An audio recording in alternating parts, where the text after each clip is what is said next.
it is. Good evening. I'm thrilled to welcome you all to the 19th Annual Milton S. Eisenhower Symposium. Our topic this year is arms control, strategy and diplomacy.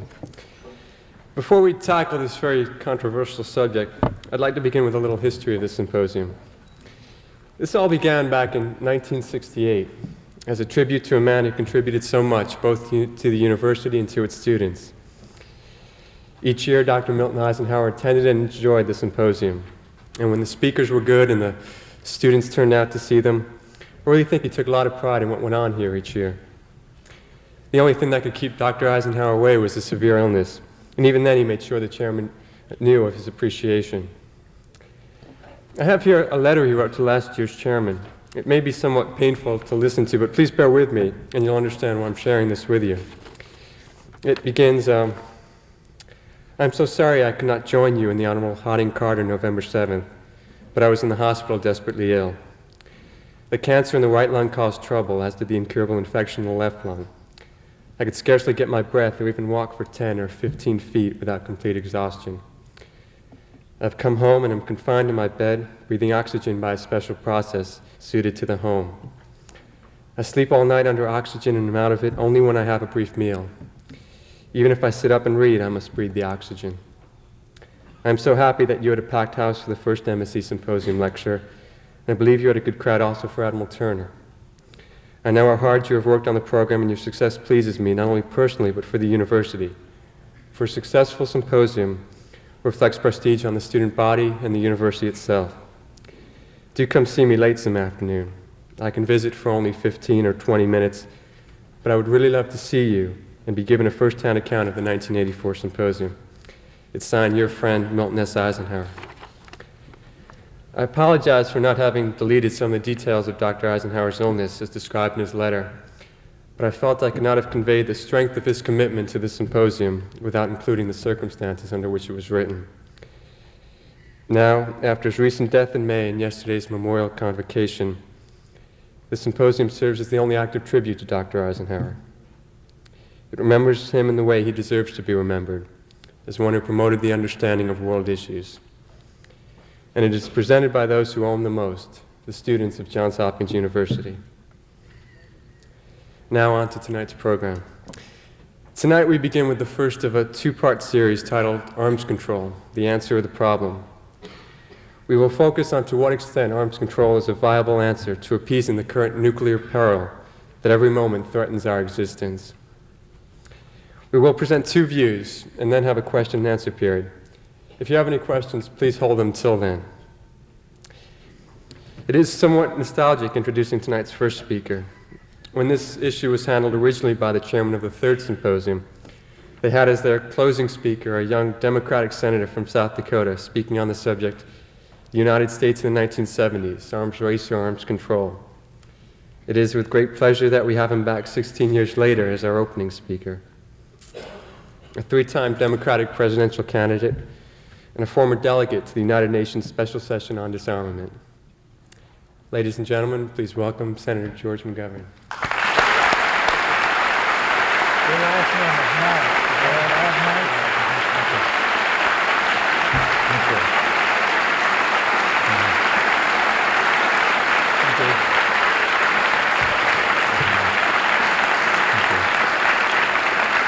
Thank you.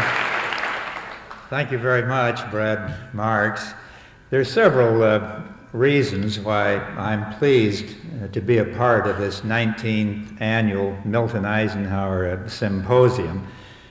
First, I think many of you know it has always been a source of stimulus and pleasure to me to be close to the students and faculty members and university communities of this country. 40 years ago, when I came back from the Second World War, I made a decision with the help of the GI Bill of Rights to enroll at Northwestern University and train myself as a university professor of history. Somewhere along the way, I managed to spend some 22 years in the Congress of the United States, 2 years as a special assistant to the president, and even won all-out bid for the presidency itself in 1972.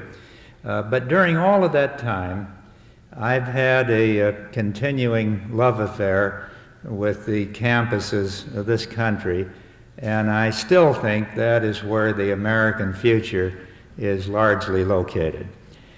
Secondly, I'm glad to be here because of my respect for Milton Eisenhower and for President Eisenhower. I think better than any other president since World War II, President Eisenhower understood the importance of keeping a firm, enlightened civilian hand over the military, not only because the Constitution requires that, but because he believed that there was a limit to what even a very powerful and wealthy country should spend on military outlays. And I have no hesitance in saying here tonight that Dr. Milton Eisenhower and President Eisenhower, who were conservatives and Republicans, like my mother and father, incidentally, were the kind that I admire as a liberal Democrat. They respected the American Constitution, and they lived their lives and their philosophies on the basis of old-fashioned morality and perhaps just plain common sense. They certainly understood the danger of an unchecked arms race and the mounting power of the so-called military-industrial complex, as President Eisenhower described it. I would only modify that celebrated phrase to warn against the military, industrial, political, labor, university, journalistic complex. Because all of these institutions, in one way or another, are involved in determining the outcome of the arms race, at least on our side of the equation. Of course, the Soviets also have such a complex, driving the arms race on their side. Recently, with a certain amount of nervousness, I accepted an invitation to debate the deputy editor of Pravda before a meeting, a large meeting of the Italian Communist Party, not a move calculated to strengthen my standing in South Dakota. But my Soviet opponent in that debate took the position that the arms race is entirely the fault of the United States.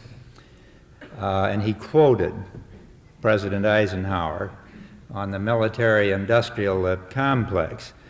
I took the position that just as it takes two parties to negotiate an arms control agreement, so does it take two parties to comprise an arms race. You can't race very well unless somebody else is racing with you. And I then cited an unusually candid exchange that took place at Camp David in 1959 between President Eisenhower and Nikita Khrushchev.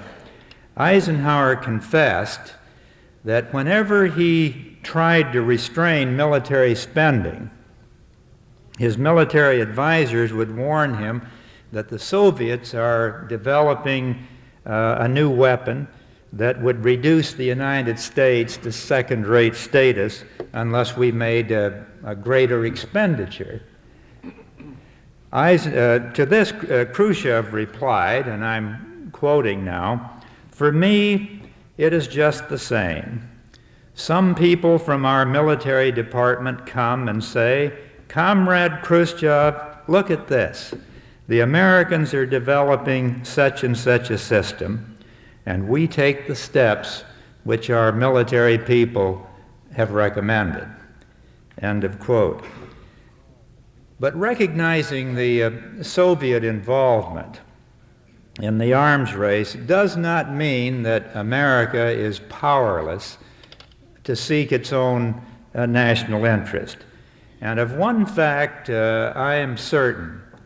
If President Eisenhower and his brother, Dr. Milton Eisenhower, had been presiding over this country in the first half of the 1980s, we would not now be faced with a $200 billion annual deficit and a $2 trillion national debt, stemming at least in considerable part from excessive military outlays. And I do not believe that under the Eisenhower-type leadership, we would now be tooling up for the MX missile or Star Wars. Now, another reason why I'm glad to be here tonight is that Paul Warnke is here as my fellow speaker. No man in this country is better qualified in wisdom and experience to advise us on arms control than Paul Warnke. A brilliant legal mind, he is also a man of a very deep and special patriotism who covets an America that is equal to the challenges of the nuclear age. But the final and most important reason that I'm glad this symposium is being held is that it deals with the transcendent issue of our age, and that is the salvation of our civilization from nuclear annihilation. That's the same issue, as Mark reminded us, that I was privileged to address at this university in 1969 at what was the first Eisenhower Symposium centered on this particular topic. I think it was the third symposium, but the first time addressed to the problem of arms control and the arms race. At that time, the big debate in the Congress with regard to the arms issue was the question of whether this country should deploy a MIRV system, the multiple warhead system, a formula under which each of our nuclear missiles would be decorated not with one but with several warheads, each one capable of being fired independently to a separate target. Now, many of us in the Congress at that time, I regret not a majority, argued that the United States already had a comfortable lead on the Soviet Union in the field of missile capability, of nuclear capabilities, that we didn't need the so-called MIRV system. But it was argued by certain advocates in the administration, then the Nixon administration, that while it might be true that the United States had nuclear superiority, that the Russians nonetheless were making efforts to pass us, and that more specifically we needed the MIRV system as a bargaining chip. This is something we could give away at the negotiating table that might drive a harder bargain with the Soviets looking towards an agreement on arms control. Now, of course, those who have followed this process know that once the decision was made to proceed with the MIRV system, there was no longer any talk about giving it up at the bargaining table. And instead of that, we proceeded with it, and the Soviets, as should have been predicted, proceeded to build a MIRV system of their own. And it was to their advantage, of course, to do that, if for no other reason that they had built very heavy, somewhat cumbersome warheads that were capable of carrying up to 10 warheads, whereas our missiles were more refined and more accurate, but lighter, and could not carry more than 3 warheads. So we played into the hands of the Soviets in getting into this MIRV race, and what was supposed to be a bargaining chip not only escalated the arms race, it created a much more dangerous Soviet system, one that stimulated thousands of new warheads on the Soviet side aimed at the United States. And that became the basis for the present administration's fear that a window of vulnerability has been opened in the United States under which all these warheads that the Soviets now have, stimulated in part by the MIRV system, are now capable of obliterating a large part of our land-based missile system.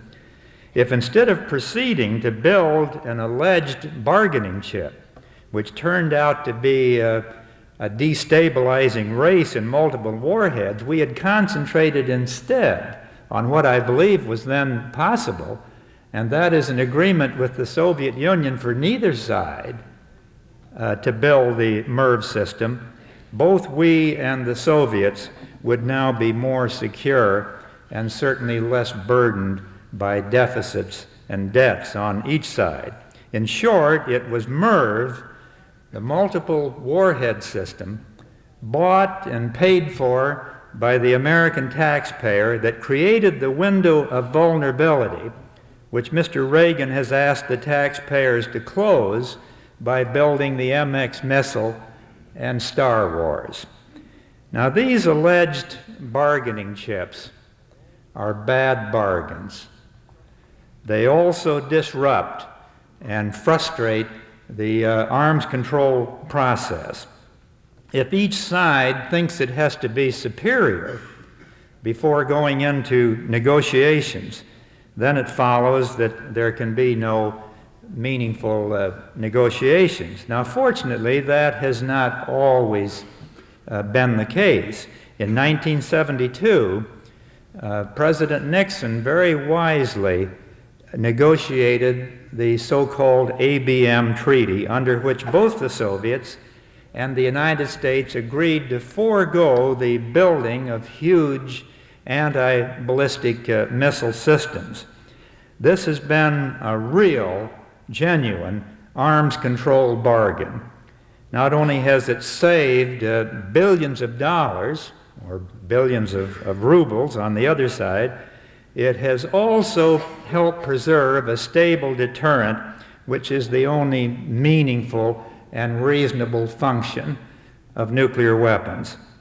That ABM Treaty of 1972, I think it's generally agreed, is the most valuable and important of all the arms control agreements negotiated since the end of World War II. And now it is seriously threatened by the Reagan administration's so-called Star Wars system. Star Wars promises to construct a security blanket over the United States that's supposed to make us safe against nuclear attack.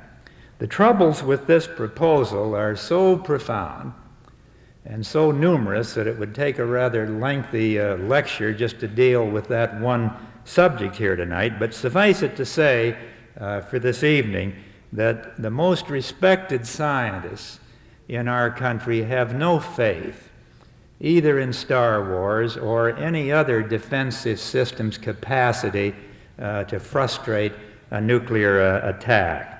And even if Star Wars could defend us against Soviet land-based missiles, which the reason supposedly it's to be constructed, even its advocates do not make any claim that it would protect us against missiles fired from submarines or dropped from bombers or fired as cruise missiles.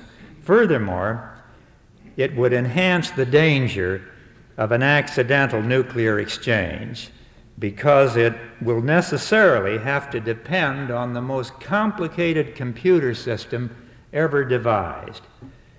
Now, computers are marvelous, but they have to be tested in order to be properly programmed.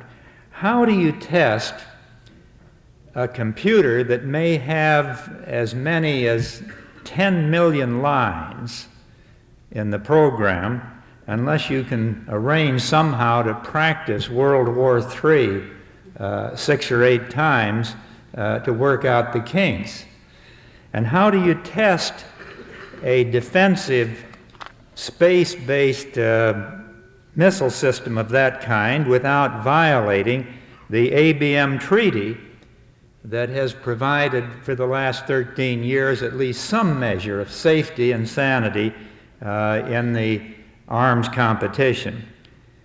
Robert McFarlane, the President's National Security Advisor, said on Meet the Press Sunday that he does not believe that running tests on Star Wars would violate the ABM treaty.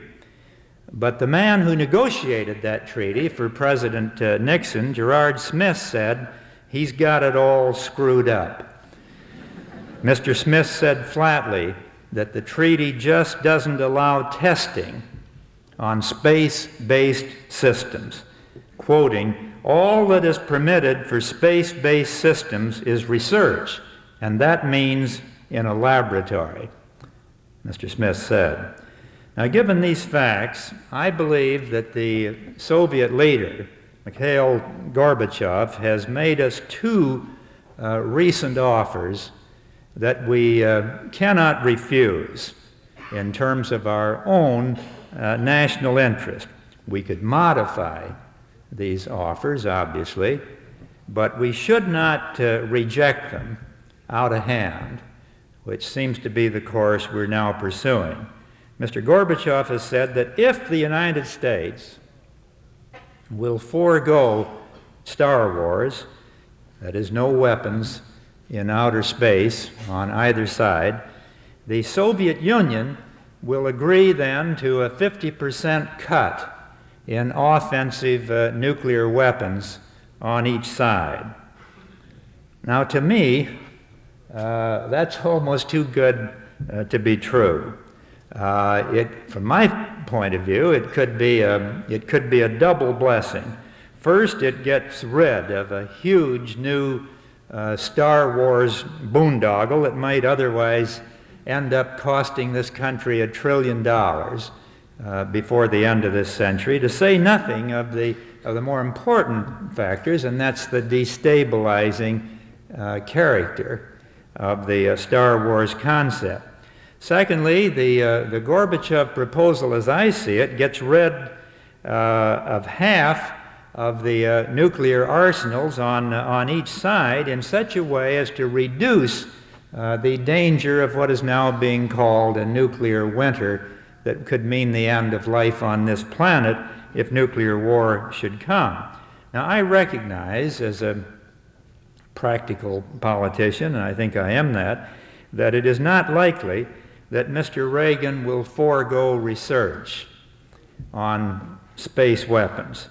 And furthermore, as a practical matter, research is difficult, if not impossible, to verify. And I think it's unlikely that either side is going to enter into an arms control agreement on matters that they can't verify. So I would propose that we respond to the Soviet offer by making it clear that we will forego all testing, all research, all development in return for a 50% cut in existing nuclear arsenals, but that each side would be free to proceed with research in the area of space. Secondly, I propose that we respond to another initiative announced by Mr. Gorbachev last summer, and that is the Soviet moratorium, now in effect, on the testing of all nuclear weapons, followed by a moratorium of our own, and then a comprehensive test ban treaty. The surest way right now to contain the arms race is just such a moratorium against any further testing of nuclear weapons of any kind, and just such a comprehensive test ban treaty. If neither side tests anymore, neither side can then develop a new generation of deadly and more destabilizing weapons. Now that is the way, or one way, to safety and sanity, not Star Wars and a new arms race in outer space. A third step that I would recommend is that the administration cancel the controversial MX missile as a contribution to balancing our federal budget and as a concession to common sense. Fourth and finally, I recommend that we press on the Soviets and our European allies an agreement to make Europe a nuclear-free zone. This would involve, as recommended by Ambassador George Kennan and others, the withdrawal of both Western missiles from Europe and the Soviet missiles now targeted on European cities. I believe that the American people, the people of the Soviet Union, and our fellow inhabitants around the earth want an end to the arms race, if for no other reason than to permit some improvements in living conditions for the human race, indeed to preserve life itself. In 1959, President Eisenhower made a prediction on British television while talking to Prime Minister Harold Macmillan about how the arms race would come out.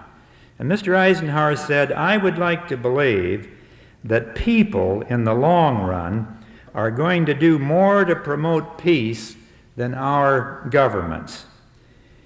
Indeed, he said, "I think that people want peace so much that one of these days governments had better get out of the way and let them have it."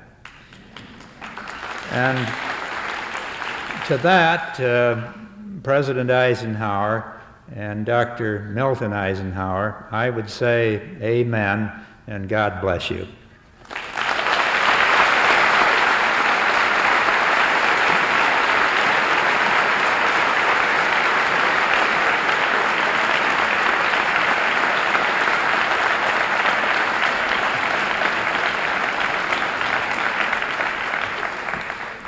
Thank you, Senator McGovern. And now, our second speaker on the topic of arms control, the answer or the problem, is a man who's devoted his entire life to both the study and improvement of arms control policy. He's held numerous policy-making positions, including Assistant Secretary of Defense from 1967 to 1969, Director of the Arms Control and Disarmament Agency in 1977 until 1978, and was Chief U.S. Negotiator of the Second Strategic Arms Limitation Treaty, also between 1977 and 1978. It gives us great pleasure to introduce Ambassador Paul Warnke.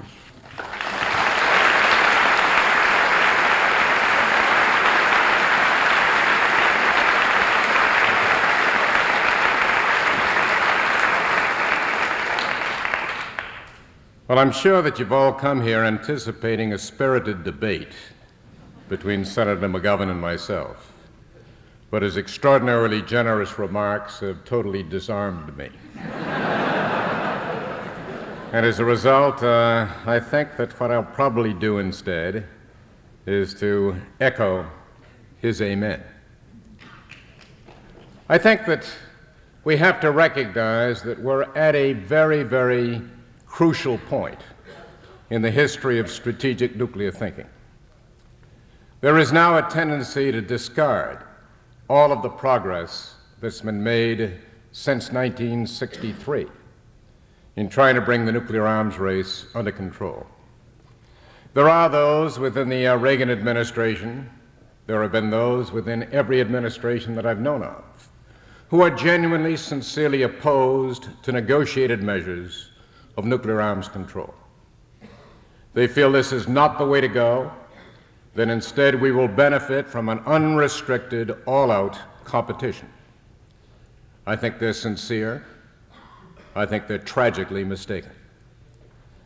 It's sometimes been said that the debate is between those who favor deterrence, sometimes known by the pejorative acronym MAD, for mutual assured destruction, and those that think that somehow, by the use of our technology and our superior financial resources, we can regain the nuclear superiority that was ours when we had a nuclear monopoly.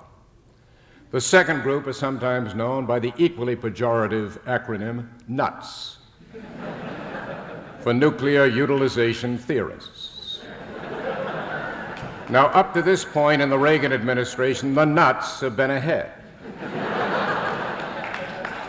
And I think that the question is, will this continue? We can see today in all of the exchanges of press releases, public statements, speeches, I think the beginning outlines of a sensible arms control agreement. What it would embody, as Senator McGovern has pointed out, is some constraints on our strategic defense initiative, so-called Star Wars, in exchange for very substantial reductions in Soviet nuclear weapons. Now, the risk that this exchange may take place has given rise to some desperation measures on the part of the nuts. They're engaged in a full-court press to try and destroy all of the existing arms control framework and put us back in a situation in which we are seeking for that will-o'-the-wisp of nuclear superiority. I think you can see it most vividly in the speech that was made last week by Secretary of Defense Caspar Weinberger. It was a speech before the World Affairs Council in Philadelphia. And what he said is that we have now decided to reject the course of arms control agreement, reject the entire theory of deterrence, and instead pursue defense and pursue by our own unilateral means some greater security for the United States. What he would want to do is to set back the clock, to set it back to the early 1960s, at a time at which we were still testing nuclear weapons in the atmosphere. What he would do is to reverse the continuous course of conduct that's been pursued by Presidents Eisenhower, Kennedy, Nixon, Ford, and Carter. We have made progress during these years. But I think the fundamental question we have to ask ourselves is, what role do nuclear weapons play in the security of the United States? What are they good for anyway? Now, the nuts think that there's some way you can use them to gain some sort of political dominance, that they're the fundamental test of a superpower. I happen to think that one of the more eloquent statements as to the actual role of nuclear weapons was made by, of all people, President Ronald Reagan in his State of the Union speech in January of 1984. At that point in his speech, toward the end, he addressed the Soviet people, and he said, as he had said before, a nuclear war cannot be won and must not be fought. But then he went further. What he said is that the only purpose of nuclear weapons is to see to it that they are never used. Now, that to me is an all-out embrace of the deterrence theory. It indicates that the president may be mad, but he's not nuts. He recognizes that the only course, the only way of safety in a nuclear age is the course of deterrence, is to see to it that nuclear weapons are never used. Now, how do we achieve that? Can we do it by some sort of all-out competition? And that is the course that Secretary Weinberger and the rest of the civilians in the high command in the Pentagon would have us follow. I say the civilians because I know of no combat experienced general or admiral that would disagree with the president. They would say, as he does, that the only purpose of nuclear weapons is to see to it that they are never used. You can read the works of General Maxwell Taylor, former Chief of Staff of the Army, Chairman of the Joint Chiefs. General David Jones, our most recent Chairman of the Joint Chiefs. And they would agree completely with this. They recognize there is no way that a military commander can use nuclear weapons to gain any sort of a military or political objective. They are doomsday weapons that serve the sole purpose of seeing to it that the weapons on the other side cannot be used, and that no plausible threat can be made that they will in fact use these nuclear weapons. Now, under these circumstances, it seems to me that there's only one rational choice, and that is not the choice of breaking down the entire framework of nuclear arms control that's been put together painfully and painfully slowly in the years since the early 1960s. Instead, what we ought to do is to reaffirm the existing agreements and go on from there. I commend the president. You know, one of the odd things is that sometimes his rhetoric stinks on the subject of nuclear weapons, but the actions he takes are remarkably sound. Back in June of this year, he was faced with the decision as to whether he would go ahead and breach the restraints of SALT II. At that stage, he was being advised by some of his advisors not to dismantle the Poseidon submarine that he had to dismantle to stay within the limits of SALT II. He decided instead to go ahead and dismantle that Poseidon submarine. I commend him for that decision.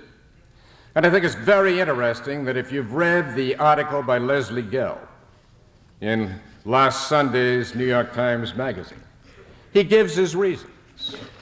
Les Gelb, who is not noted for his reverence for presidents or other people for whom he worked, including me, he asked the president, he said, why is it that you said that SALT II was fatally flawed, but nonetheless you're abiding by its restrictions? And he said, I discovered that the Soviet Union had the capability to greatly exceed the limits of SALT II if we eliminated those restrictions, that they could gain more from the elimination of those restrictions than we could gain. Now, that's the beginning of wisdom. And I think it's great that he read the treaty. Secretary Weinberger never has, obviously. He certainly has not read the ABM treaty, or he'd recognize that it says expressly. Robert McFarlane obviously has not read it either. Gerard Smith, who negotiated it, has read it. And he recognizes that what it says is that you cannot test the components of a space-based defense. The president, I believe, has read SALT II. And he recognizes that the Soviet Union has had to destroy at least 3,000 nuclear weapons in order to stay within the limits of SALT II.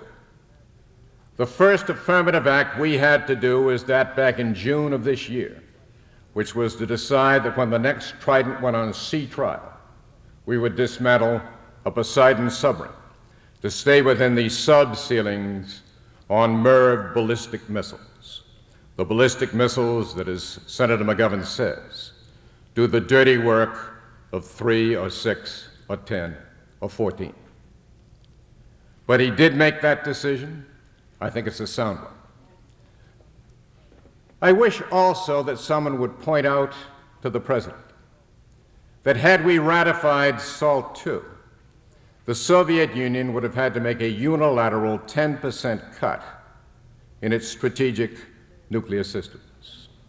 We spared them that discomfort by our rock-headed policy in not ratifying SALT II. That's not a partisan remark.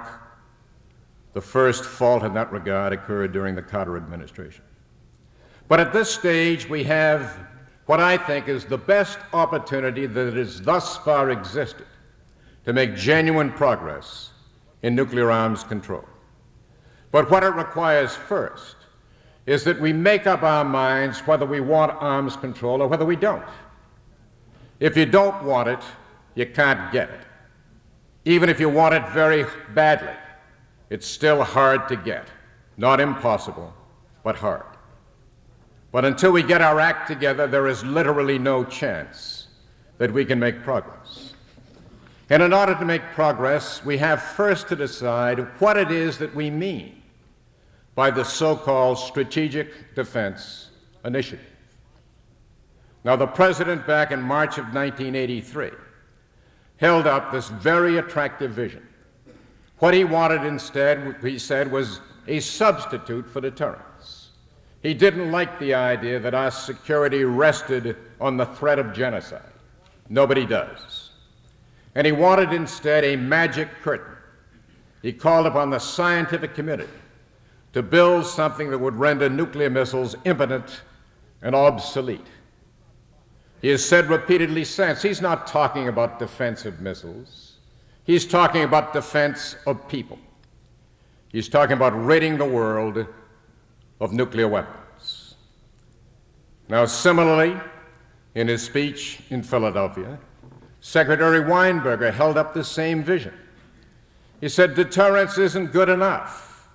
What we want is something that will spare the world the risk of nuclear devastation, not by threats of mutual assured destruction, but by some sort of perfect defense. The Office of Technology Assessment of the United States Congress issued a report just about 2 weeks ago in which they pointed out that no existing nor foreseeable technology offers any promise, any prospect whatsoever of that sort of perfect defense. What they have said is that for a defense to work, the Soviet Union must cooperate, that the Soviet Union must agree to have very substantial reductions rather than increases in its offensive forces, that otherwise no defense that is remotely in prospect has any chance of working. Now I ask you, what are the chances that the Soviet Union is going to cooperate with us to give us a perfect defense? Are they prepared to concede nuclear superiority? Are they prepared to take a step that eliminates their retaliatory deterrent? I think the answer is very clear. It was given by then Foreign Minister Gromyko in his press conference shortly after the Geneva summit between him and Secretary of State George Shultz in January. What he was said is that strategic defense means just a shield. And don't worry about a shield. You ought to worry about offensive weapons instead. He said a shield, yes, but beneath that shield are missiles that can be hurled at the Soviet Union. And then I'm told, don't worry, we'll never strike you first. He said, we're told, rely on your conscience. What if I said, rely on our conscience? And then he said the answer was silence. The fact is that neither country will rely on the conscience of the other. We'll rely instead on our retaliatory deterrent to see to it that the other side does not dare strike us. That's where we are. But yet, though the President says, let's move away from deterrence, the Secretary of Defense says, let's move away from deterrence, the Office of Technology Assessment says there's no way away from deterrence because there's no perfect defense. And then the Pentagon comes back and says, we're not talking about a perfect defense, we're talking about improving deterrence. Well, I'd suggest that Richard Pearl and his colleagues listen to the Secretary of Defense and perhaps even to the President of the United States. They would then recognize that what they're talking about in the way of a Star Wars defense is not what the President has in mind. And what the President has in mind would not interfere with nuclear arms reductions. If he were prepared to accept the fact that there is no existing technology that will provide this magic curtain, He could then recognize and tell the Soviet Union, what I'm looking at this point is an advanced scientific inquiry. It's going to be decades off. And in the meantime, we can try and reduce the nuclear risk by mutual reductions. Now, I think that's the emerging outline of a possible agreement. I think it would work. I think it would work not because the Soviet Union are philanthropists or pacifists or nice guys or nice girls or nice anything. They may have a very attractive couple that bring back memories of a Camelot. But it's still the same Soviet Union. It's a very different society from ours. We can't expect to be friends. We can, however, recognize the fact that we have one interest in common, and that is the interest in national survival. And under those circumstances, we can, in fact, make further steps toward a sounder, more stable arms control regime. I think that the President, whether by luck, inadvertence, or cunning design, has created a situation in which he can have a very, very good deal. The Soviet Union is worried about what we may do in the way of strategic defense. We can capitalize on that worry. We can use that bargaining chip if we put it on the table. Now, Henry Kissinger, who should know better, says that if strategic defense won't work, why does it worry the Russians? It worries the Russians because they recognize the things they would have to do to make sure that the defense doesn't work. They'd have to spend billions, trillions of rubles.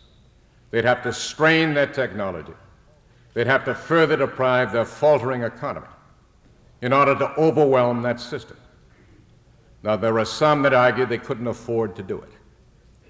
I know of nobody who has any experience with the Soviet Union or Soviet leaders that has the least doubt that they will do whatever is necessary to see to it that we do not gain nuclear superiority. So we've now faced them with the choice, and we've faced ourselves with a choice. We can scrap arms control. We can try and go it alone. That will not reduce the nuclear threat to the United States. It will increase it. Or we can use the existing opportunity to bring about a stable, sounder arms control regime. I think the President has an immense opportunity. I think that he is now subject to conflicting sets of advisors. I hope that those who win the hearts and mind of the President have hearts and minds of their own. Thank you.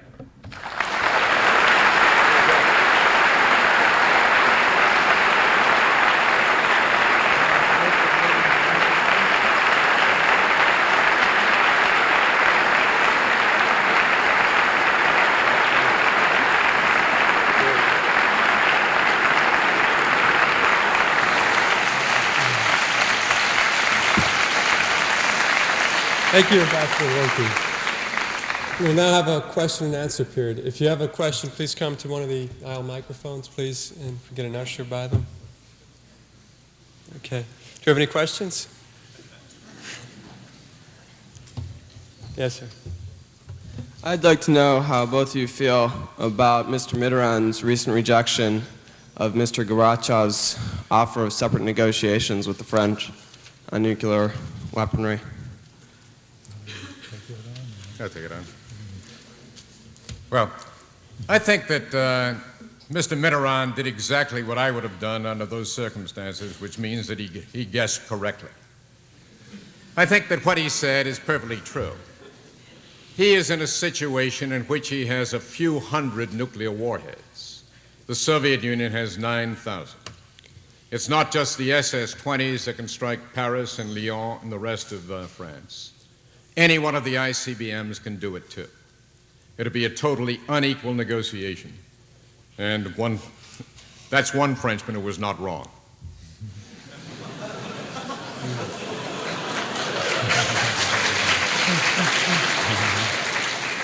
If I could just add a word, I agree with what Paul Warnke has said. I think also that the French, however irritating diplomacy sometimes gets involving the French, that they do consider themselves a historic ally of the United States, that they saw this as an effort to split off the European allies of the United States from Washington, and they weren't buying it.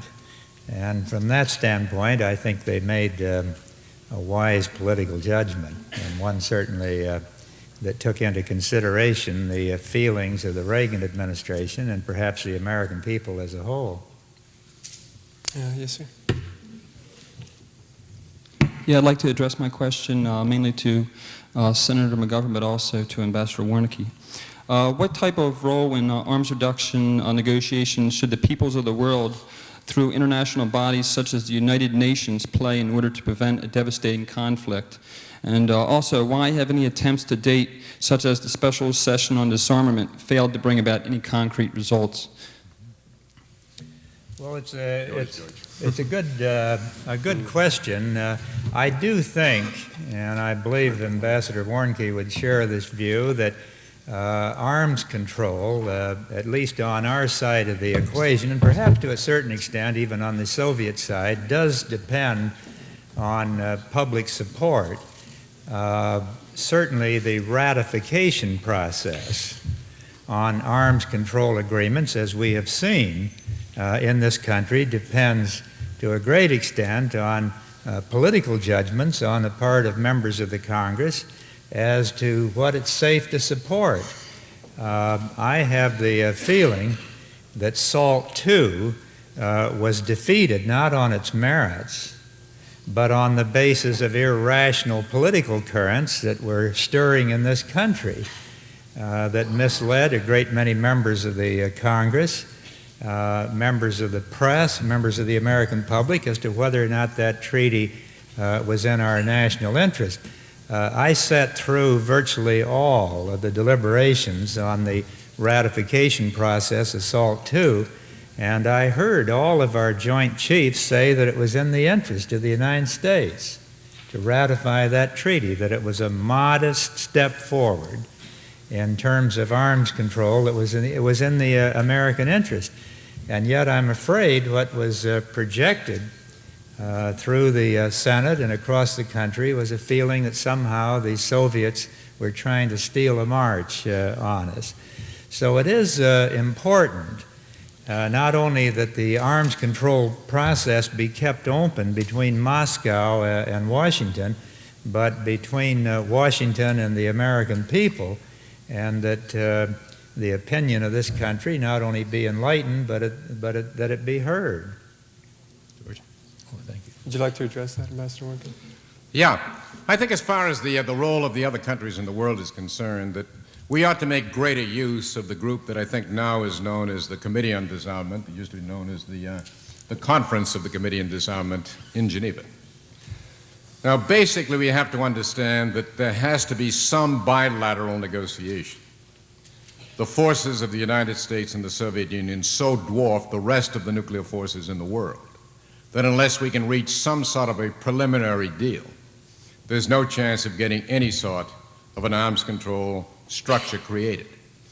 But I think we ought to recognize that particularly with some of these scientific findings with regard to the consequences of nuclear war, that we're not just dealing with our own security, we're dealing with the security of our allies and the neutral countries, the uncommitted. And I think increasingly they're going to want a voice.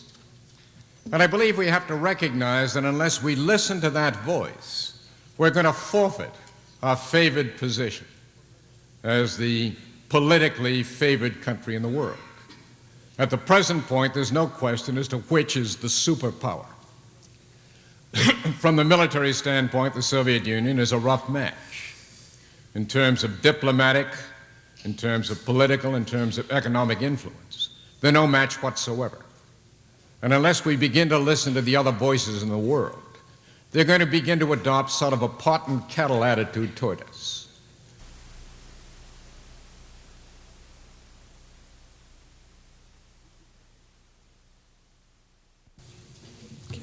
From this side, please. Given the Soviet Union's track record on treaty compliance, do you believe that if we refrain from continuing the nuclear arms race, they will respond concomitantly? Keep in mind this one example. The Soviet Union has violated the last major arms agreement, SALT II, on two notable points: testing of two new ICBM systems beyond the agreed limits, and scrambling of test telemetry so that the United States cannot confirm compliance with this treaty. Yes, Senator McGovern. Well, first of all, let's recognize the fact that there is no treaty between the United States and the Soviet Union on SALT II. What there is a proposal that the Soviet government signed several years ago, but which required ratification by the United States Senate before it became a treaty. And that ratification never came. It's been a matter of some embarrassment to me for some years as a member of the United States Senate that the SALT II treaty died not in the Kremlin, but on the floor of the Senate in Washington. So what we've had is a kind of a voluntary, unofficial working understanding between Moscow and Washington that, notwithstanding the failure of the Senate to implement that treaty, that nonetheless each side of their own choosing would try to stay within the limits. As Mr. Warnke pointed out here a while ago, there was a debate just a short time ago within the United States government as to whether we were going to continue that. We weren't really obligated to do it by law, but we decided to do it. But as he also pointed out, the Soviet Union, for their part, without being required to do it by a treaty that's never been ratified, nonetheless has dismantled several thousand nuclear weapons in order to stay within the limits of that treaty. I don't want to come here tonight and argue that there have been no violations of any arms control agreement on the other side. From time to time, disputes arise where the Soviets accuse us of certain violations. We've made certain accusations. For the most part, so far as I know, those objections have been met and resolved. The first arms control agreement that I had anything to do with as a new senator was the Limited Nuclear Test Ban Treaty that in 1963 barred any further explosion of nuclear weapons in the atmosphere by either the Soviet Union or the United States. So far as I know, neither side has ever violated that agreement. So recognizing that neither side trusts the other one and probably won't in the foreseeable future, as long as we have reliable technical means for verifying these treaties, I think it's safe to proceed with them. We don't enter into an agreement with the Soviet Union because we trust them, but just the opposite. We don't have to have an arms control agreement with somebody we trust. Nobody's pushing for a Canadian-American treaty on arms control right now. The Canadian Mounted Police are behaving themselves very, very well. So it's with a country that we don't trust that has the capacity to destroy us that we need to work out some kind of a deal, but a deal that we can verify. And that's why, notwithstanding these reports from time to time that there may have been violations, I think we ought to continue the process. Could I say that you put your finger on what I think are the two most questionable elements of Soviet compliance with SALT II. They're also the two worst provisions in the agreement, the two most ambiguous provisions in the agreement.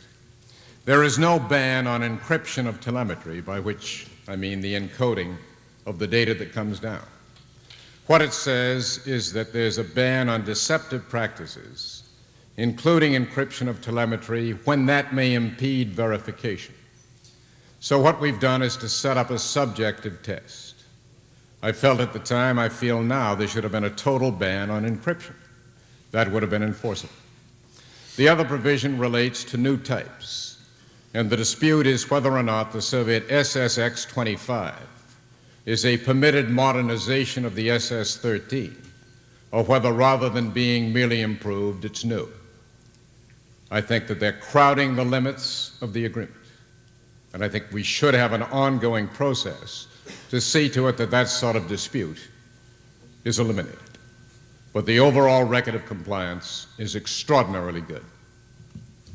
Yes, sir. Just a response. Just a response to a couple of points made. Senator McGovern, and I certainly enjoyed both of your presentations very much this evening. Senator McGovern praised the university. I've got a booming voice. Senator McGovern praised the university community for being the future of America, as indeed it is. And I just want to announce that high school students here in Baltimore City and elementary school students are putting up a Posters for Peace exhibition on the World Trade Center up on the observation deck starting on the 20th of this month until the end of the month, available for you to see. And the whole idea is to build bridges of peace with the Soviet Union and eliminate nuclear war. The second thing I would like to say is that just to respond to Mr. Warnke's remarks, which I thought were excellent, but with regard to we cannot have friendship with the Soviet Union. Yeah, I see it certainly as a long-range kind of thing, but all the personal exchanges that are taking place, people that are personally going over and meeting with Soviets over there and coming back and reporting are saying, giving us reports that there is a strong, strong interest on the part of the Soviet people to in fact become friends with the American people, and I think we have a great opportunity here. Thank you.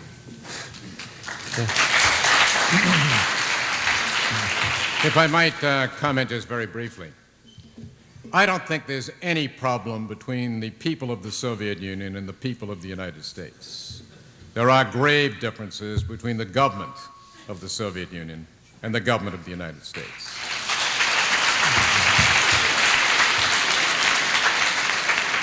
Yeah, let's see if we can get a question from this side. Sorry to talk to you when I can't see you, but I want to begin by saying that as a sort of student of diplomacy and hopefully a future negotiator, that Ambassador Warnke is a great hero of mine, but I often begin to wonder about the futility, perhaps, of your endeavors. And that is the symposium seemed to be based about whether or not arms control was the answer. And I guess part of that problem is defining the question. And if the question has to do with conflicts that are being waged, be it between the people of the Soviet Union and the United States, or between the governments of our two countries, should we be concentrating on the methods with which we wage those conflicts or the conflicts themselves? And it seems to me that by going up and down with the arms and to say we're going to take away this system, you add this system, seems to be an exercise in futility, because it seems obvious to me that if Cuba or someone has a weapon that neither the Soviet Union nor the United States is ever going to build down to zero because of this paranoia. And it seems to me that what we should be trying to deal with is the source of this paranoia and the conflicts that are leading to the problems in the first place. I mean, it all sort of seems to me like a game of football with Russia having half their men off sides and the United States trying to go for the option play and you acting as a referee. Let's give Ambassador Warnke. Okay, my question... I thought that was a very good question. My question is arms control the answer, which I guess is just the question of the symposium. I mean, is that the answer to the nuclear dilemma? Ambassador Warnke. Well, I think that what you've done is to set up an unreal dichotomy, that there is not a choice between trying and improve relations and trying for nuclear arms control. But I think that the most critical area of the U.S.-Soviet relationship at the present point is the nuclear arms competition. I don't say there's no hope of reaching some sort of general accommodation. I think that there probably is some hope. But the question is, what happens in the meantime? Now, Certainly, if we engage in an unlimited nuclear arms competition, that to me is totally incompatible with any progress in other areas of possible reconciliation. If we can't even agree not to blow one another and the world up, we can't agree on anything else. And what we have to do is to see to it that during the period of spirited competition, rivalry, call it hostility, that you don't end up with a situation in which at a time of crisis, both sides have to worry about the other side striking first and wiping them out because they've lost their retaliatory deterrent. Now, maybe that's an unreal worry. I happen to think it's not that unreal. That if we have an unrestricted nuclear arms competition, at some point, I don't know when, probably not in my lifetime, but certainly in yours, you'll have a situation in which both sides worry as to whether they can afford to wait. And that's the way a nuclear war would start. Not because of rational calculation, but because of desperation, fear, panic. Now, I can't afford to wait until our relations with the Soviet Union improve to a point in which we're friends rather than rivals, to bring about some sort of arms control measures that will see to it that the hostility, as long as it continues, doesn't end up with the apocalypse. Could I say a couple things? I'd like to just say a word on this question because it does go to the heart of what we're supposed to be talking about here tonight. Is the arms control process part of the problem or the solution? And we've concentrated on talking about it as a solution here tonight, but there are a couple of problems with it that I would just like to mention. There may be others that we don't mention here tonight. One is that the pace of arms control is sometimes not as fast as the technological pace on the introduction of new weapons. By the time we get an arms control agreement signed, and especially by the time we get it ratified by the United States Senate, which moves a lot more slowly than Paul Warnke and his negotiating colleagues, it may be that new technology has come on stream that opens up still more dangers than the ones dealt with by the treaty before us. A second problem is that in order to get political support in the Congress, and I suppose this works that way in the Kremlin too, the negotiators have to make so many concessions of a military nature that by the time you see the final arms control agreement, it's a close question of whether you're controlling arms or simply managing the escalation. I suppose it is a form of control, but I recall going to the White House at the time the SALT II treaty was pending, when the president, then President Carter, asked members of the Foreign Relations Committee and the Armed Services Committee to come to the White House to explain the importance of this treaty. And some of the senators, I remember especially Senator Nunn of Georgia, were arguing that as a price of supporting that treaty, certain reassurances had to be given. We had to have the MX missile, we had to have the B-1 bomber, we had to restore the draft. And that with that kind of reassurance, then it might be possible for them to vote for the SALT II treaty. I listened to this argument for an hour or so, and I finally decided that for my part, I was going to tell the president, if that's the price you have to pay to get SALT II ratified, we have to have the B-1 and the MX and the draft come back, I'm not for the SALT II treaty. I know that was a shock to Ambassador Warnke and others. I thought you didn't mean it. I think they understood. I think they understood that it was a high-level bluff in order to get some of the hardliners to ease off a little as to what they were demanding as the price of their vote. But all of this suggests one final point. I think once in a while, on each side, we need a measure of unilateral action to do something that's intelligent, even though it hasn't yet been negotiated.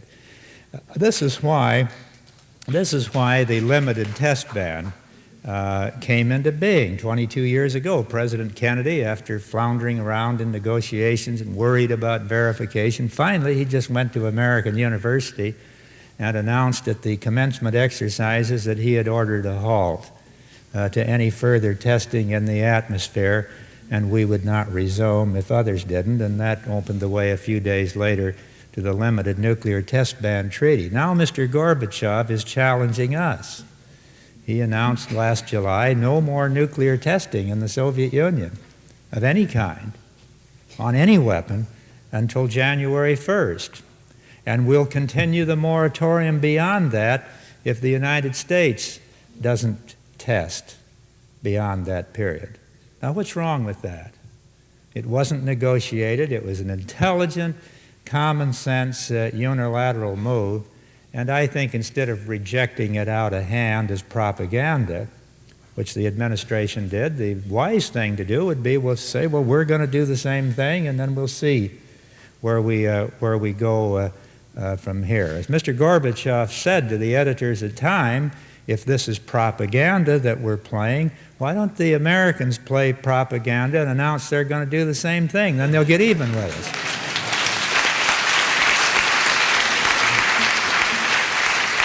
Thank you. Thank you, Senator McGovern, Ambassador Warnke. I think Michael has some final words. That's it. George? I'd like to thank you all for being here tonight and part of tonight's program.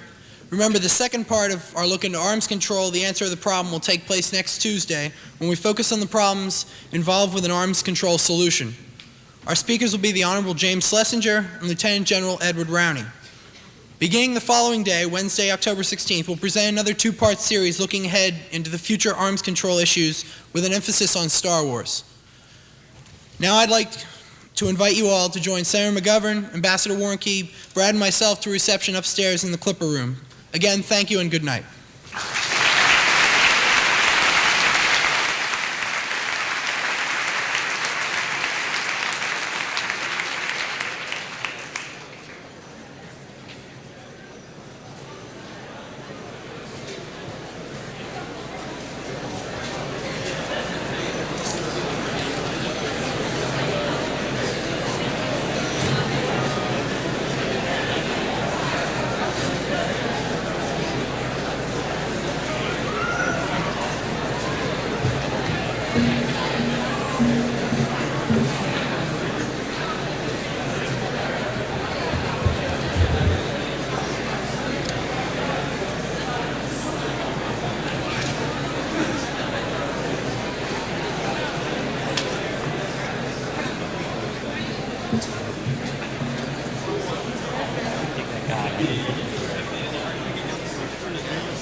I think we'll